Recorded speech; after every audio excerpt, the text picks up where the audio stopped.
Dear fellow citizen, India, which has been liberated from British oppression and slavery, is now celebrating its 75th independence today. Numerous Hindu Muslims have fought together, shoulder to shoulder, for this freedom by achieving freedom from social, economic, and political slavery with sacrifice and dedication. They aimed at living a life of dignity and self respect. India gained independence and thanks to the perseverance of vigorous fighters.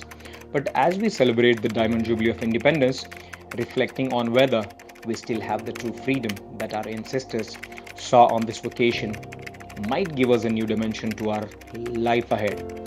The Modi government, which came to power in the name of development, created the craze of Hindu nation and deprived the people from their basic rights such as health and education.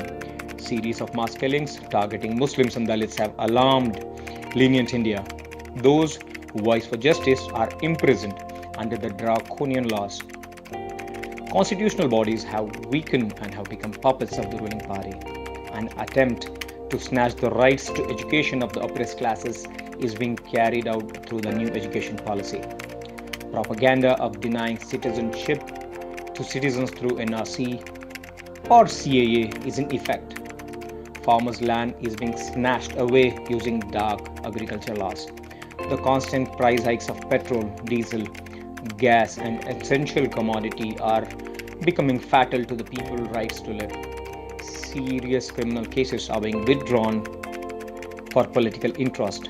This has led to the rise of criminal cases such as rape and murder, lack of oxygen, deaths due to lack of proper medical care during the COVID period unveiled the failure of the system.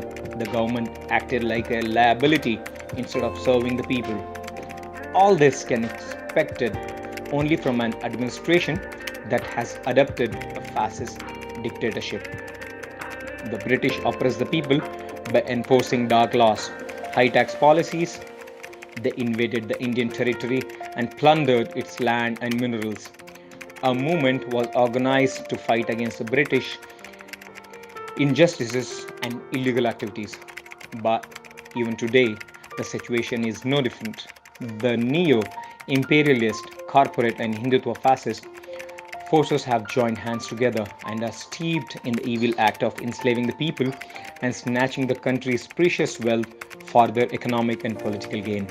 In such a situation, the 75th Independence Day shouldn't be restricted to the mere celebration but should pave the way to mobilize an unprecedented movement for all of us to obtain our constitutional rights and to protect the country's democracy, constitutional values, and diverse tradition.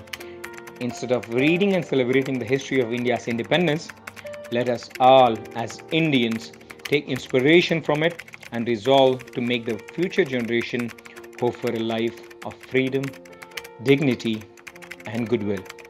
Happy 75th Independence Day to all.